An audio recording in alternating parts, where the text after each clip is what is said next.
I'm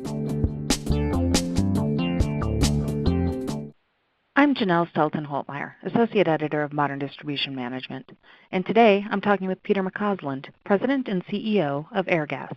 Hi, Peter. Hi, Janelle. How are you? I'm doing fine today. So 2010 seems to have been a pretty good year. Where are you seeing opportunity for this next year? You see the U.S. economy continuing to accelerate. Manufacturing is very strong and the outlook is good. The energy outlook is good as well. With new technology and drilling, it seems that there is a lot of natural gas and natural gas liquids out there, and that's not just good for the energy markets, but it's good for the petrochemical markets as well, because U.S. petrochemical manufacturers have low-cost feedstocks, and they're talking about expanding in places like West Virginia, which has a big chemical industry, but that hasn't been growing for years. It's nice to see that kind of beneficial side effect of the energy markets. But we're seeing a broad-based economic recovery. We think we're still closer to the beginning of that recovery than we are to the end of it. It may not be the very earliest stages, but it's still early.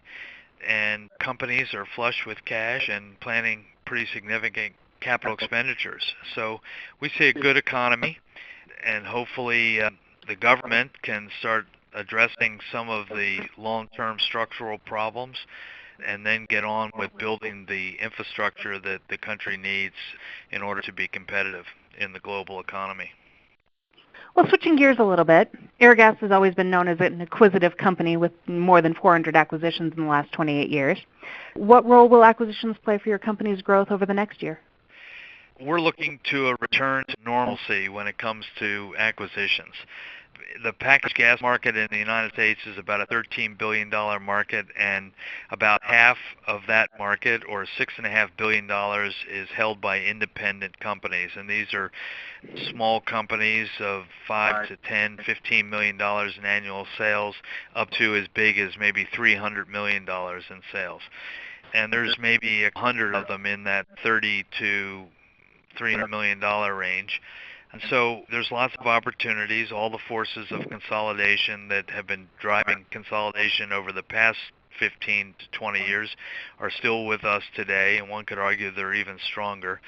And our acquisition pipeline has picked up. So we think that we're going to have a good year on acquisitions. We forecasted a pace of $150 million. I don't know if we'll get there or we'll exceed it. We've done a lot more than that in some years. But these acquisitions tend to dry up during recession because owners can afford to pull in their horns. These companies generate good cash flow, and the owners just wait until they sell off higher numbers. Plus, our acquisition approaches didn't get the best reception last year because we were subject to an unsolicited hostile takeover bid by Air Products, and no private owner wants to get his company tangled up in someone else's fight.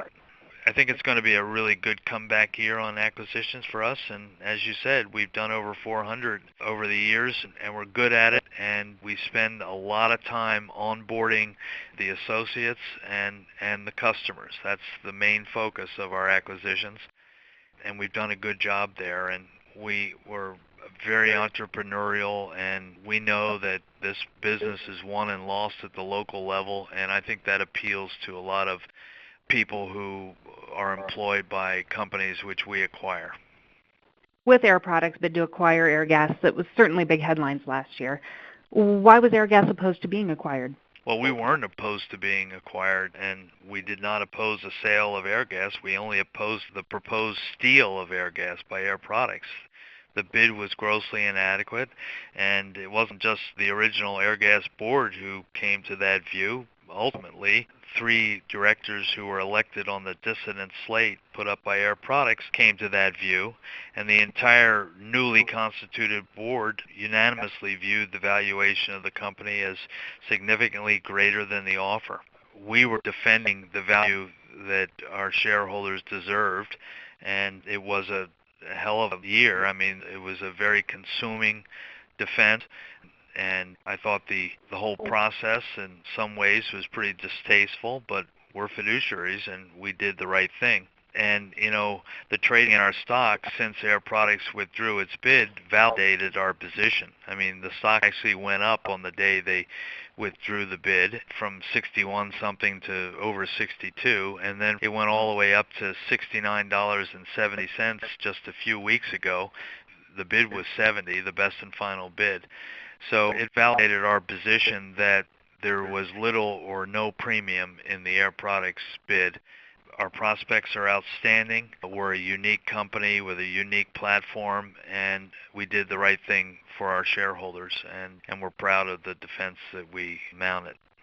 So how did it feel to be the target rather than the acquirer in this situation?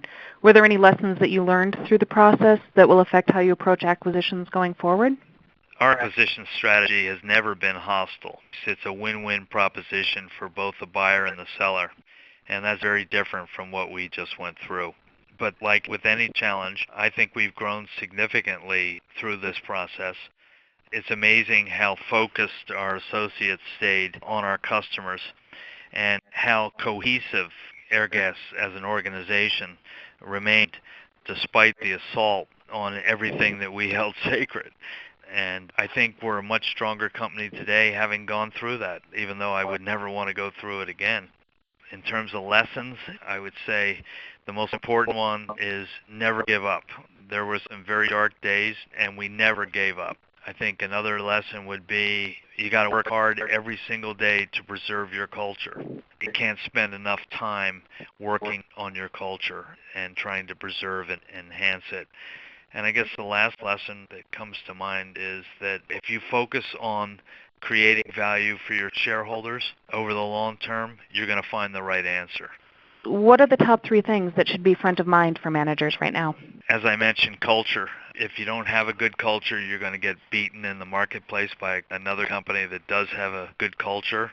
I think change, dealing with change and the ambiguity surrounding change is something that's really important because customers' needs change all the time, and only the companies that adapt to those changes in the customer needs are going to be able to survive. And this is a perpetual thing because change is just continuous. And the last thing is pretty simple. Just do the right thing. That sounds like a very simplistic thing, but when dealing with a customer or an associate or Air Products, you just have to do the right thing. And if you're guided by that, things turn out pretty well in the long run.